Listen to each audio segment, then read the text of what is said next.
Latimer City Expats Club is a non-profit social organisation and our speakers are volunteers. The club as such assumes no responsibility or liability for the professional reputation of or the quality of services provided by the speaker today. That he told me he's got to move to a new place because he's run out of wall space. So we're very fortunate to have him here today. So Barry, come on up and spread your expertise one more time.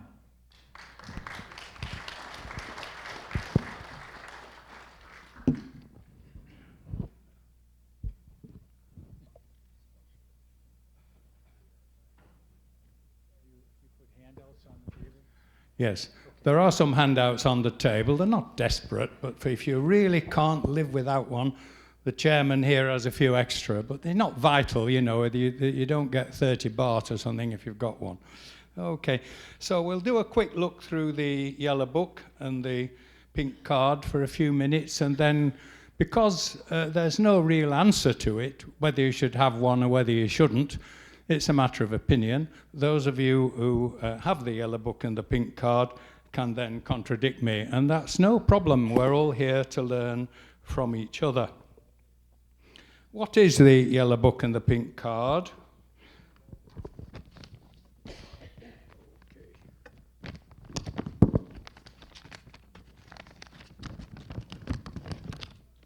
So sorry about this.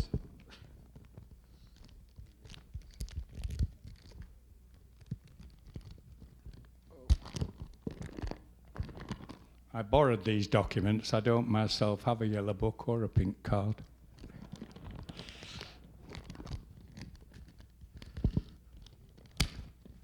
So there's the yellow book. It will relate to your property. That is, if you have a principal address in Thailand and you apply for the yellow book, you'll get one of those. Only foreigners' names can appear in this, not the blue book, which is only Thai names. So it's something to do with the need to, if you have a need, to have your name in a yellow book, which is the foreigner's equivalent, for some reasons, of the book. And here's the pink card, which goes with it, technically a separate application. So what it is an official confirmation of a foreigner's principal address. It's not a compulsory registration.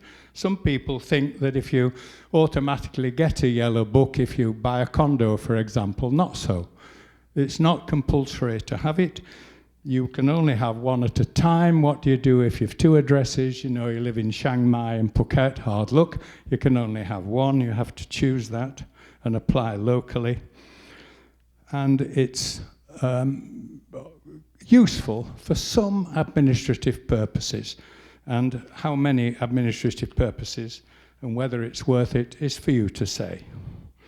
What it's not, the yellow book and the pink card, is a Thai ID card. Many people assume it's some sort of ID card, particularly the little pink card, that's the equivalent to a Thai ID, because it does, after all, have 13 digits, the yellow card, a bit like a Thai has 13 digits on their ID card. But it's not a Thai ID card, or not a Thai ID card for foreigners. If it was, you'd be able to use it for any ID purpose, and you can't. You try going to the the transportation office and trying to get a new driving license or an extension using the pink card and the yellow book, and they'll tell you to go to the immigration and get a letter on the grounds that you might have moved since you made it. They like a recent date. So we can't say that it's an ID card in that sense, though it's an informal ID card, if you like. It is a proof, it's not proof either, that you own property. Sometimes assume that the yellow book means that in some way you've either owned the property, if it's a condo, or maybe that you've put some money up to buy the property. This is not so. It has nothing to do with the purchase or otherwise, or lease of a property. It's not a proof that you've invested in any way. So what good is it then, moving on to possible uses? I think, personally, the main advantage of it is that it helps your self-status. We shouldn't minimise the idea that it looks like you're moving towards being a bit more of a tie, that you have a stake in the country, that you have indeed a principal residence. There's nothing wrong if you feel good having a pink card and a yellow book in doing that. And I think it's quite a powerful reason if it turns you on. It doesn't personally turn me on, but then that's not the point. It's how it affects you. For some immigration purposes, it's pretty useful. If you're doing the dreaded TM 30, for example, when you first come in the country, or even when you're reporting your 90 days, although once you've reported the 90 days, they'll usually give you a barcode, as you know. You don't have to show documents after that. But if you do need, then the immigration will normally accept it. They're also quite happy to use the yellow card and pink book for processing your 1-year retirement extensions that Brian was talking about recently. It can be useful too for paying fines. If at the police station, you know, you're parked on yellow lines, or you nearly knock somebody off a bike or whatever, acceptable for that. But then again, you can use the driving license for that too. The 13 digits sound important, and they are, on your so-called ID card. But what can you actually do with the 13 digits? Someone I know tried to borrow money from the government by filling in a form asking for a loan, but they didn't get very far with it. The 13 digits might be important, and I put this open to the floor. When COVID first broke out, it was quite difficult to get an injection. We were nearly clawing each other's eyes out, if you remember, in the stampede to whatever hospital was giving COVID injections at the time, going back to 2020. Well, some people said that because their yellow card and pink book, or whatever, the other way around, had 13 digits, you were able online to get a speedier injection application. I don't know whether that's true or not, so I lay that one open. It's sometimes said the pink card are important for opening bank accounts. Well, they might be if the bank accepts the yellow card as proof of your address, but does your bank? Mine certainly doesn't accept it for opening an account. Can be useful for entering tourists and leisure sites where you want a discount, for example at Nong Nooch or the underwater park, and I believe it works quite well there. But then again, maybe your driving license does or doesn't it? And hospital discounts, we were told in the office where I work, we were told recently that you will get 10% off if you go to Pattaya City Hospital or Naklua from the bill if you show, but when we checked it out, it was found not to be so.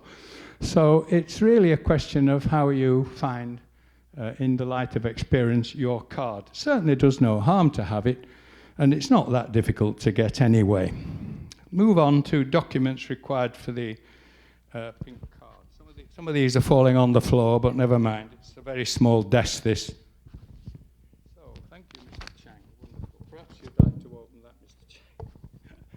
Mr. Chang, who I work with on other matters, is here this morning, and he will be giving a talk on the law in a few weeks' time, which is why he's here today, just to see what the system is.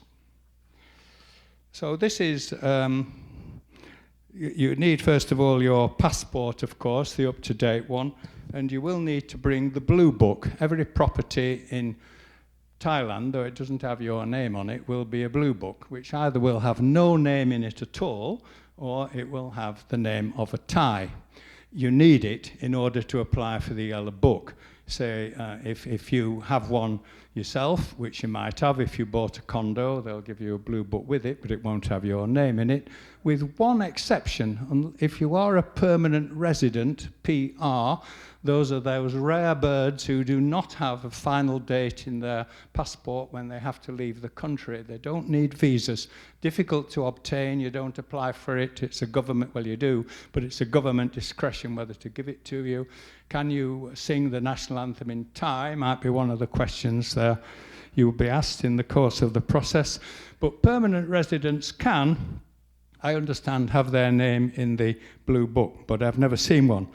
So the blue residence book is essential. What do you do if you don't have it? Well, maybe your wife has it, or maybe you can't get hold of it because the landlord has it. You needn't be a property owner to get the blue book. You can just be renting property. But somebody somewhere has the blue book, the owner of the property that you're renting. Somebody the other day came in our office and said, well, it's an American that owns my condo and I'm just the renter, and he's not here, and I've heard he's been arrested in North Korea. Well, hard luck, I'm afraid. You do need the blue book. If you can't access it, or they won't give it you, or they've burned it, or whatever, by and large, forget about the yellow book. You also need the Chenoot. This is the Chenoot, original one, ownership of the property. This one, and it will have names on an extension sheet quite often, all the people who've owned this property over the years. If it's a condo, it might be a mixture of foreigners and Thais. And with it, there's also a tax certificate showing you've paid tax. All these documents prove conclusively that the property, whatever it is, at some point has been bought properly and all the relevant documents have been provided, and they have to be produced at the time when you apply for the yellow book.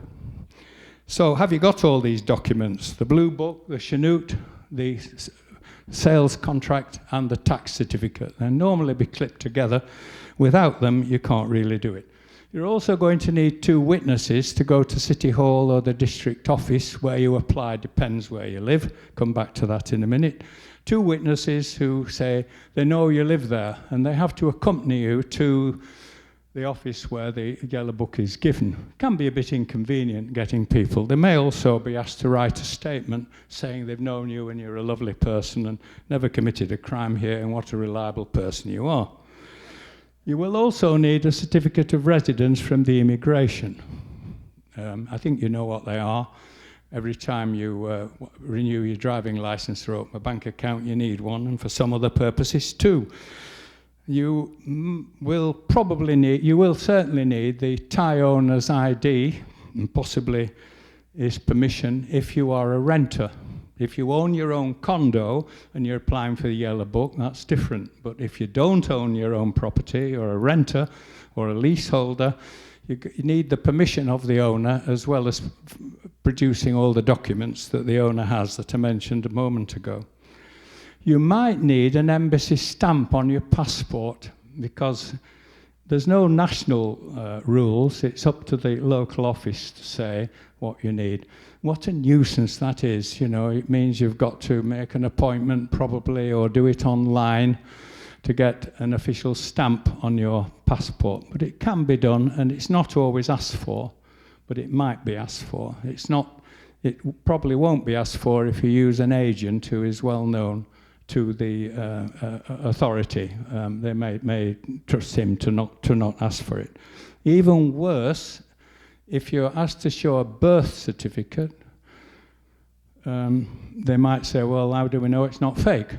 So somebody has to put a stamp on it to show it's genuine.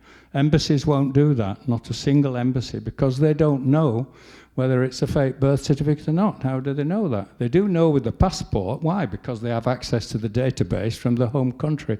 Not so with birth certificates. This is called the apostille service. What a bore. You have to send the document somewhere in America or England or wherever, and various agencies look at it and stamp it, and the Thai embassy in London, if it's England, have to look at it, and then it's sent back to Bangkok, and then, oh dear, quite a complication. If you run into those problems, the yellow book can be quite difficult, but you may not run into them. partly depends on who you are, where you are, and whether you've got any assistance. The application procedure, finally, in Pattaya you would go to City Hall, but you wouldn't if you lived in Naklu, you'd go to the district office. And if you're in Hua Yai, it's different again. All over the country, each office will decide for itself under broad guidelines, which I've attempted to give you, but the detail is not nationally laid down, so you're always going to run into ambiguity. It used to be only take about a day to issue these documents. It takes up to a month now in most offices. There is an informal interview with an officer, and the witnesses have to be there. And for this reason, and because it can get complicated, some people choose to use an agent to help them fill the forms in, provide the documentation, just like Brian was saying, they're an agent for visas. Some lawyers also act as agents in this context. But you still need to appear in person. You cannot delegate the Yellow Book by saying somebody else deal with it. You still have to turn up and so on. The cost structure varies terrifically. Some people have managed to do it themselves for a couple of $100. You know, the Yellow Book might be free and the pink card only the same as it would be for a Thai ID. But in practice, it tends to be more complicated than that because it's Thailand. They might say, well, you've not got your birth certificate, have you? Certified by someone in London, you know, and so on. So it varies person to person, as it always does. If you use an agent, a lawyer qualified to do it, or at least able to do it, then again it varies. What do you want the lawyer to do? Just look at the documents and photocopy them and give you them back? That's not expensive. But if you want him to deal with dealing with embassies and stamping passports and dealing with the postal services in the UK or America, going with you to City Hall, sitting on the interview, producing 2 witnesses to help you, obviously that'd be a lot more expensive. So you have to decide if you're whether to do it yourself, which is fine, and if not, what extra services you may require. And thank you for listening. We look forward to your feedback now.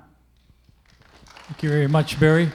Any questions anybody has after hearing all the hoops you have to jump through? My God. Sorry about that.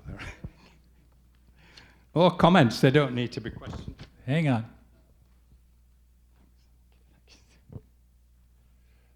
You made mention of the fact that when you apply for your 90-day, that they give you a barcode. I've never heard that before. Can you tell me what? Because I didn't get a barcode when I went and did my 90-day. What is that about?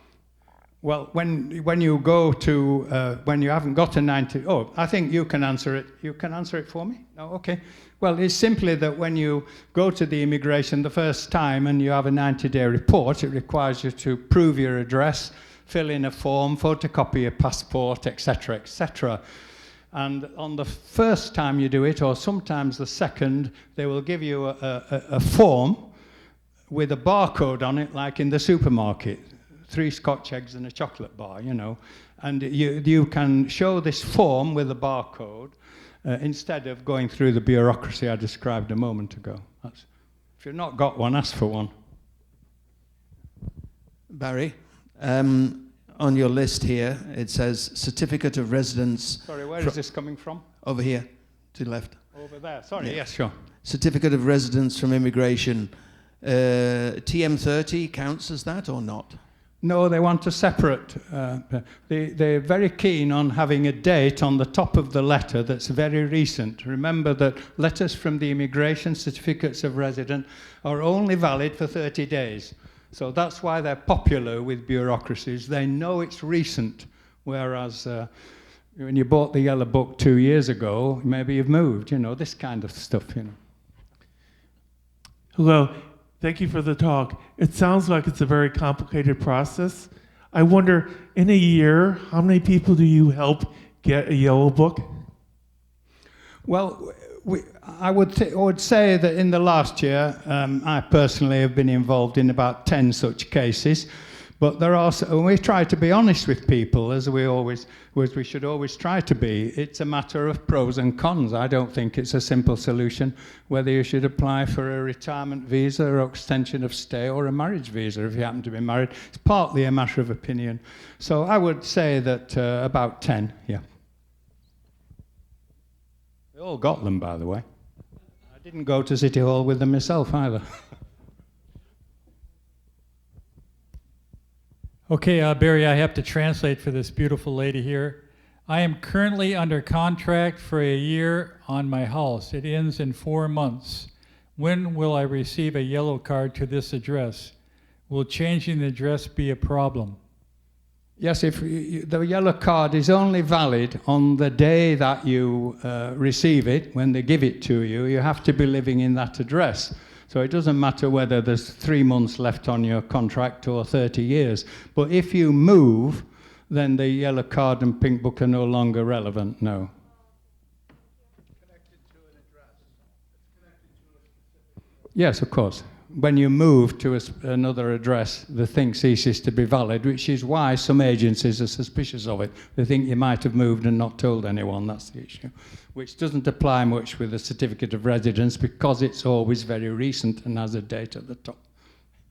Okay, no, I just wanted to address the comment by the person who was asking about the barcode. But if they go to our website, pcec.club, across the top are topics, one of them is immigration. If you hover over that, you'll see a subtopic of address reporting.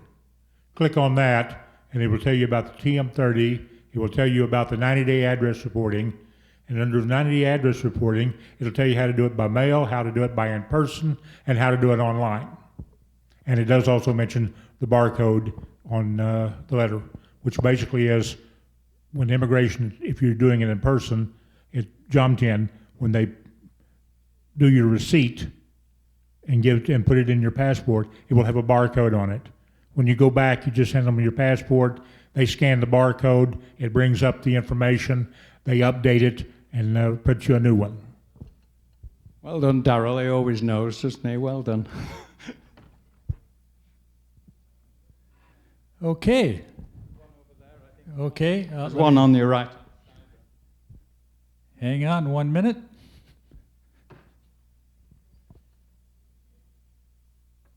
Yeah, one thing you didn't mention about an advantage of a yellow book is that many people don't realize that if you just have a blue book, you are liable to an annual property tax. If you have a yellow book, you're exempt. Oh, thank you for that. Never knew that. You'll still have to pay when you sell the property if it's a condo property tax, yeah, but not the annual charge. Oh, that's interesting. You come to the Expats Club, you always learn something. That's why we come, isn't it? Well, Barry, on behalf of the PCEC, I'm going to present you with another certificate of appreciation, and you can share that with your cats. Okay. Well, they want a copy. Sure. Sorry. Okay, there we go. There you go. Actually, the cat sleeps on one of them. Yeah. All right, thank you very Thank you. much. Well, we've certainly learned a lot today, and it's always helpful when we get all that helpful information. If you have any other questions at the end of the meeting, these two gentlemen are available, so go ahead and pump them for any, if you